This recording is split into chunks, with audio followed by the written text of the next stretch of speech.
G'day, I'm the Articulated Aussie. Welcome back to the channel. Today, we're taking a bit of a step into the past. This is the first interview I'd ever done via streaming. It's with a good mate and someone I hope you really will enjoy listening to. We've been friends for many years. I know him as Samuel Thomas on Facebook. A lot of the Aussie collectors will know who that is. So I hope you enjoy our little interview together, and I'm so happy to be able to bring it to you. But I hope one day I can interview each and every one of you and find out what your little passion projects are, whether it be actually collecting, diorama making, effects, whatever it might be. Love to be able to get you on screen, have a bit of a chat, and see where your hobby takes you in this little fun game of ours. So let's get into it. Here's the interview that I've done with Sam. I'm good, thank you, Joel. It's good to be here. And I did get your name right. It's Phil. Yes, it's Phil. Wonderful. So you're one of the collectors from hailing from Queensland. We won't hold that against you. Yeah, I'm happy to report I only have one head. I've noticed down in my area that the collecting scene's got a little bit better, that we're getting more stock, typically just like your Marvel Legends, your Black Series, and even Transformers into local retail. But how do you find the shops up there yourself? I find local retail is usually okay. From time to time, it's not. We also have a few specialty stores here, but not many. Yeah, I think we still have to rely a lot on the web services or the online stores to get our exclusives and things like that still. But it's nice to see that retail is coming to the party a bit and helping us out, which is good. We need to keep pushing forward. Hopefully there's more and more collectors that can help us get to that point where we actually become somewhere in the market that the rest of the world sees Australia as someone that they want to look after, which hasn't been the case in the past. I noticed looking all around your room there, quite a nice little man cave you got set up. Yes. Definitely got Legends. I know we share that passion. Yep. And a lot of Legends and a lot of Star Wars. Definitely the Marvel side of it's covered, and Lego as well. Yes, those are my partner's Harry Potter Lego collection. She's very proud of it. That's so good to have someone who's so on board with your collecting habits. My wife doesn't collect herself, but she doesn't mind me having my little hobby, which is awesome. Yeah, my Kayla also collects handbags. Well, clothes is a whole Pop other culture thing. Handbags. Pop culture handbags. Oh, gotcha. Winnie the Pooh, the child, that sort of stuff. Nice. So, favorite character in Marvel? Put you on the spot. Spiderman by far. Wonderful. Spiderman. You're wrong. It's Iron Man, but we'll keep going with that one. Oh. But no, definitely Spider-Man's up there for most people. So you've got quite a wide range of collecting tastes. What's the two that hit the top shelf, the prized possession, shall we say? I would definitely be my Mafex Spider-Man and the Mezco Px Batman. Wonderful. And that's what we're going to look at today, is a bit of a deeper dive into those two. What makes it your favorite? Well, the Spider-Man, he's got everything. He's got wall crawling hands. He's got standing on the street hands. He's got fist hands. He's got web shooting hands. He's got webs. He's got lots of webs. He's got magnetic hands and feet. You can stick him to the bloody fridge. You can do anything with him. Nice. And similarly with the PX Batman, it's what I want. Every time I find out they're making a new Batman movie, I want the gray and the blue and the yellow symbol, but I never get it because it has to be black. So I went and bought an action figure of what I want Batman to look like in a film. So I can sort of see where your collecting tastes are going with that, is your two favorite characters in the ultimate costume that you want them in. So they're going to have that sentimental value for you. Yeah, it's really just sort of trying to get the best version of the characters I like. So the Mafex Spider-Man, the Mezco Batmans, the Mezco Iron Man, stuff like that. And, you know, Legends does hold their own sometimes in that category. But sometimes they just don't. Okay, well, while we're there, let's talk about price point. We're looking at, say, we'll take a closer look maybe at the Spider-Man first, but where's the price point sit? We know Legends are sitting around the $40 RRP at the moment. So where does the Mafex Spider-Man fit into the price point structure for the figures? Well, it's a constant debate that me and you have had. It's sometimes difficult to justify buying something that might be 4 times the price of a Legends figure, but maybe not 4 times as good. I tend to still do it. You know, if a Legend's $40 and I can't remember what I paid for my Mafex Spider-Man, but I was very lucky and got it before it skyrocketed.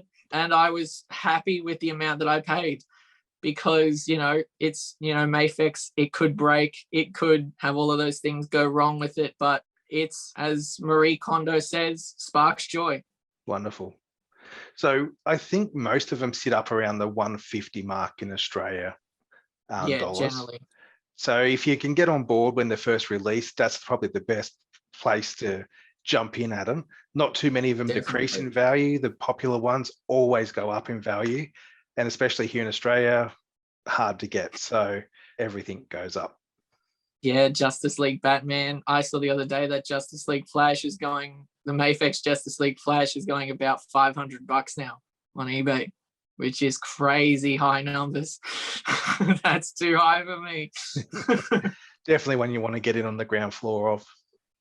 So, Yeah. So how often do you take Spider-Man out and pose him up? Honestly, not often.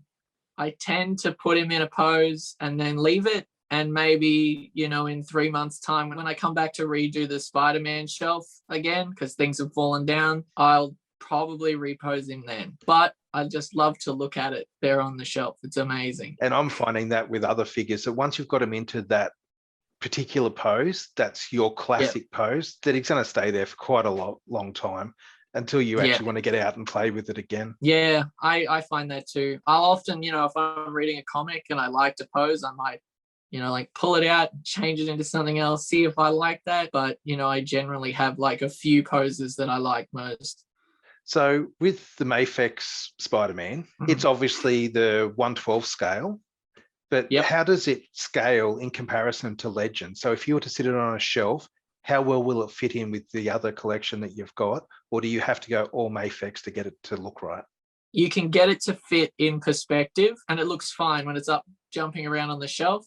Maybe if he was standing next to Mary Jane, he might look a little short, but in general, it fits perfectly fine. And I have it on my Legend shelf all the time. And understandably, you're not going to have Spider-Man just standing right next to all the other characters when you get into so many cool poses. So yeah, I think it's going to hide it quite easily.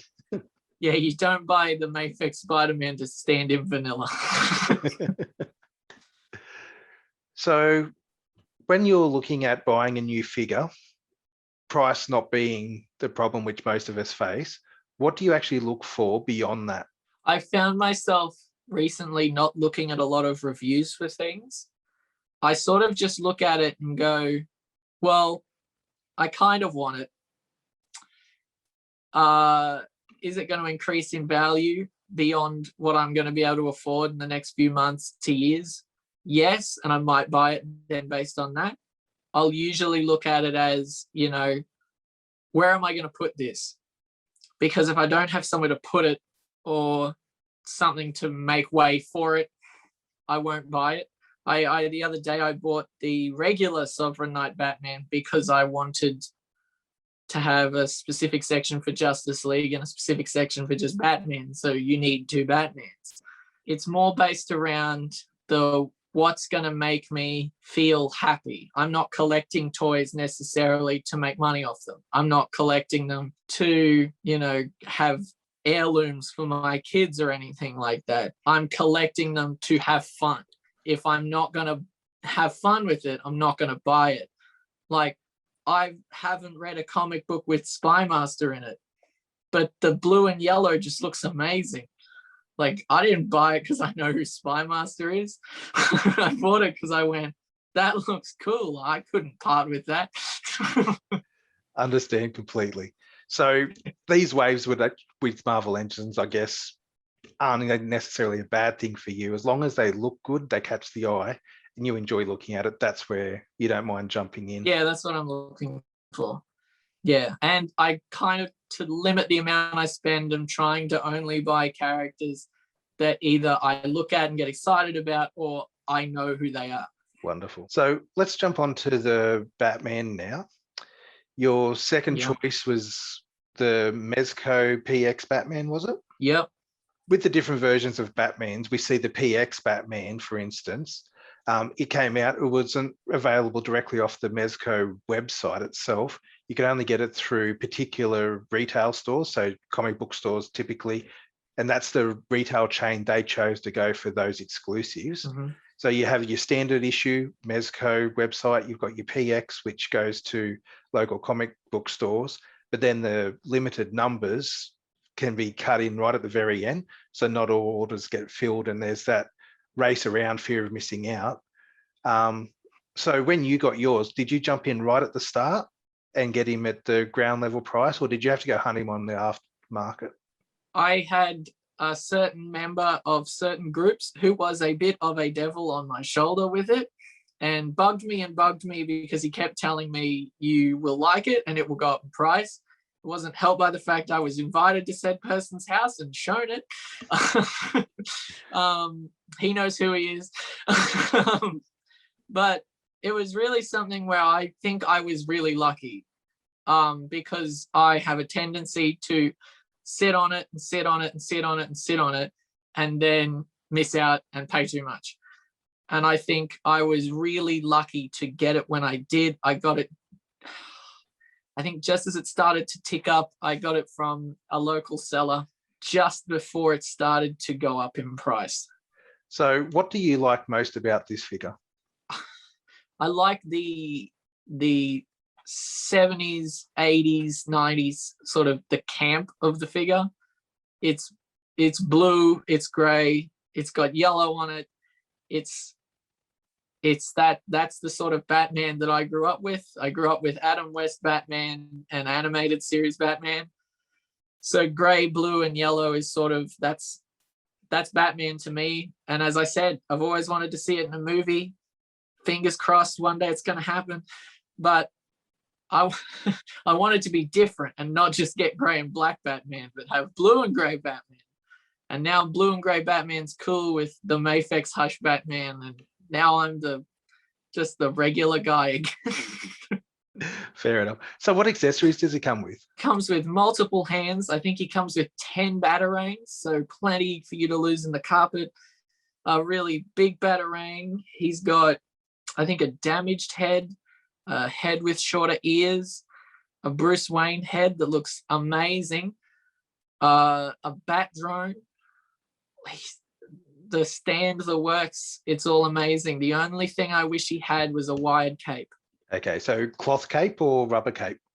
Yeah, it's just a regular cloth cape, but I wish it had a wire in it. It does come with like a splayed out sort of thing you can clip the corners of the cape onto and attach to the stand if you wanted to have him sort of throwing the cape up, but it's very finicky.